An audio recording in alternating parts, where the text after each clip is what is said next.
दोस्तों, तो आज बात कर लेते हैं हम। हमारे पास है टी वाल और टी वाल की हमने क्वांटिटीज मालूम करनी है। कौन कौन सी हैं हमारे पास? 4 क्वांटिटीज हम इसमें मालूम करेंगे। अर्थवर्क के बाद है ब्रिक वर्क जो फाउंडेशन और प्लिंथ में होता है, ईंटों की चिनाई।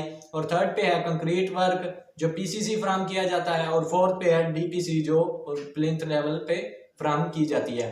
तो हमारे पास जो शक्ल है वो है टी शेप। टी शेप आप देख सकते हैं। इसकी दो दीवारें हमने इनको नंबरिंग दी हुई है, एक को 1 से और एक को 2 से।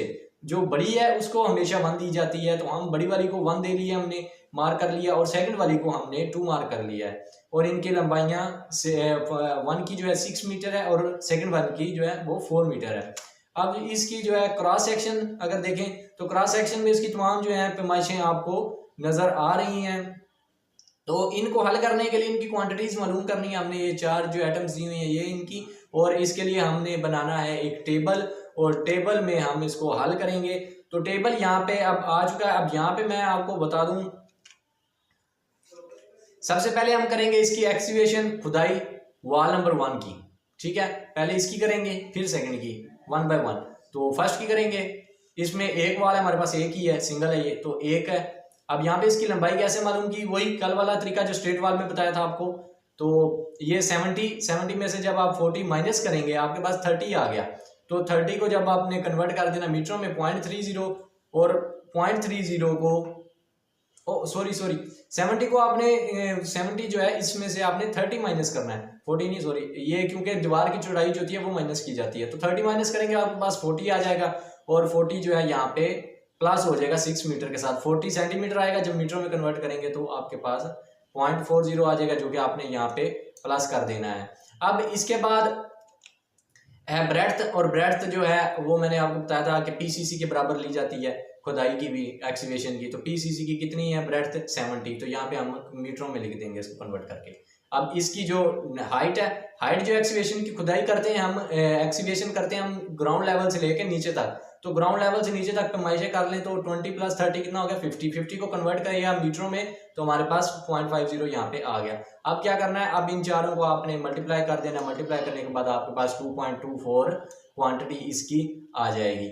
उसके बाद अब सेकंड वाल है। सेकंड वाल में अब गौर से देखना है क्या करना है। अब सेकंड वाल का ये करना है कि ये छोटी वाल है उसके साथ अटैच हो रही है, तो आपने इसकी लंबाई उतनी ही लिखनी है जितनी इसकी टोटल लंबाई है। आपने कुछ भी इसमें प्लस माइनस नहीं करना, ये याद रखें।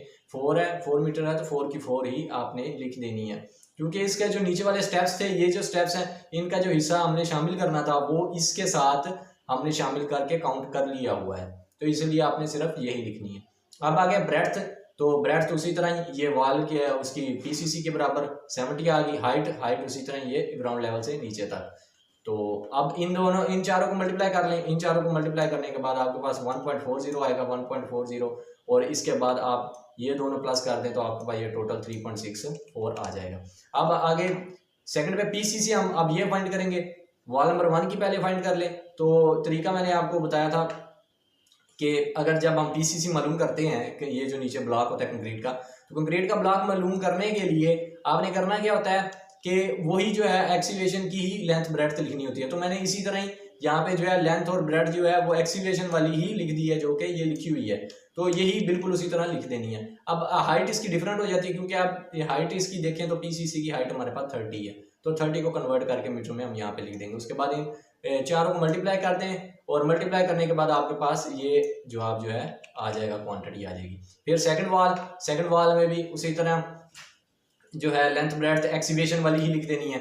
यहाँ पे मैंने लेंथ और ब्रेड्थ एक्सकैवेशन वाली ही लिख दी है, क्योंकि पीसीसी के लिए हमेशा एक्सकैवेशन वाली ही लेंथ ब्रेड्थ आती होती है। तो आगे हाइट है, तो हाइट आप यहाँ से देख लें 30 है, तो आपने 0.30 कन्वर्ट करके लिख देना है। इनको मल्टीप्लाई करेंगे, मल्टीप्लाई के बाद आपके पास ये जवाब आ जाएगा। ये आंसर आप जो है इन दोनों को प्लस करेंगे तो आपके पास 2.18 आ जाएगा। तो ये जो है था इसका 2 पॉइंट्स हमने मालूम कर लिए, अर्थवर्क और ब्रिक वर्क पीसीसी। अब अब हमने एक्सकैवेशन और पीसीसी मालूम कर लिया। ये मैंने काउंटिंग यहाँ पे गलत लिख दी है। तो अब थर्ड पे हम ब्रिक वर्क फाउंडेशन में मालूम करेंगे। तो उसके लिए यहाँ पे अब हमारे पास जो है ब्रिक वर्क आ चुका है। अब इसमें फाउंडेशन और प्लिंथ में ये है फाउंडेशन और प्लिंथ, यानी कि इससे ये फाउंडेशन टोटल ओवरऑल यहाँ तक फाउंडेशन होती है प्लिंथ लेवल से नीचे नीचे।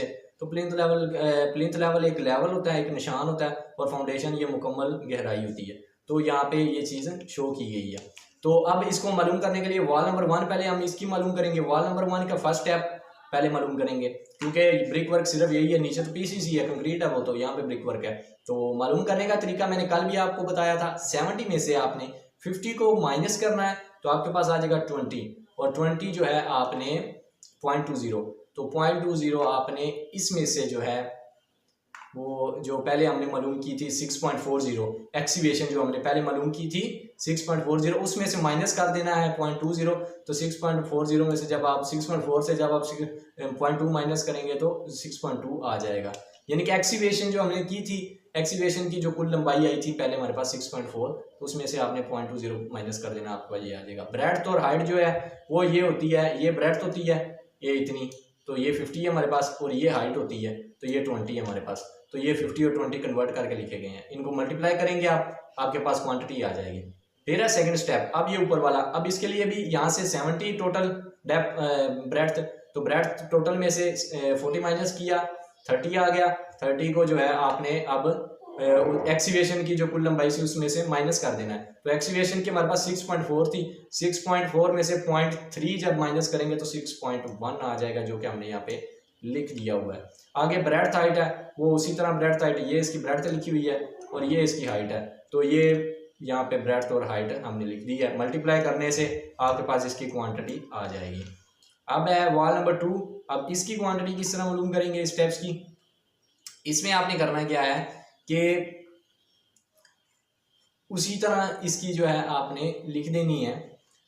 वॉल नंबर 2 की लंबाई जो है वो सेम ही आएगी जितनी इसकी लंबाई है, क्योंकि इसके स्टेप्स जो हैं वो इसके जो यहाँ पे स्टेप्स थे वो वॉल 1 में हमने काउंट कर लिए हुए हैं। ये देखने ये स्टेप्स थे ना, ये हमने वॉल 1 में काउंट कर लिए, इसलिए अब इसमें से हमें काउंट करने की ज़रूरत नहीं है। तो हम इसकी लंबाई जो है टोटल इसकी थी वो उसी तरह लिख देंगे।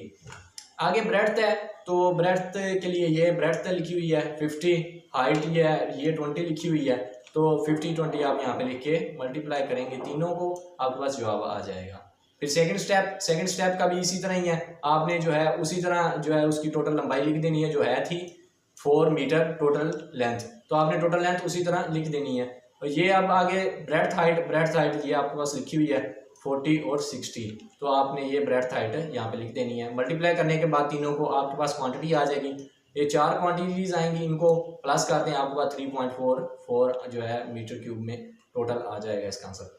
अब इसकी भी क्वांटिटी मालूम होगी, ब्रिक वर्क की कितनी है 3.44 मीटर क्यूब। अब हमारे पास 4th नंबर पे है डीपीसी की रेशियो 1:4 लिखी हुई है, 4 सेंटीमीटर इसको ठीक रखा जाता है। अब वॉल 1 पे मालूम करेंगे पहले वॉल 1 की। तो डीपीसी का मैंने आपको पिछली वीडियो में बताया था कि इसकी जो लंबाई और चौड़ाई होती है वो वॉल के बराबर रखी जाती है। वॉल की लंबाई कितनी है, लंबाई हमें उसने बताई कि 6 मीटर है, तो हम 6 मीटर ही लिख देंगे। चौड़ाई कितनी है 30 सेंटीमीटर, तो हम उसको मीटरों में कन्वर्ट करके 0.30 लिख देंगे। और इसकी हाइट जो है वो नहीं होती है, मैंने आपको आगे बताया था, तो इसकी हाइट जो है नहीं होती। अब वॉल 2 है, वॉल 2 का डीपीसी किस तरह मालूम करना है, इसी तरह वॉल 2 की लंबाई कितनी है 4 लिख दिया आपने। अब इसकी चौड़ाई 30, तो 0.30 आपने कन्वर्ट करके लिख दिया।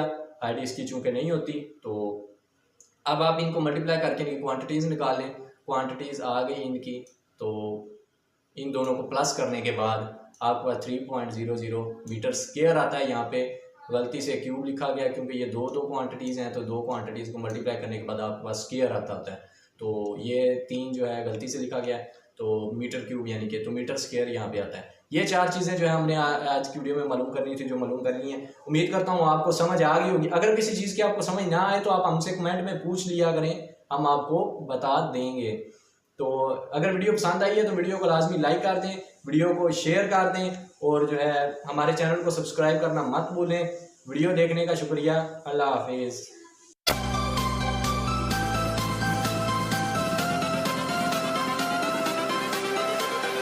Everything changes.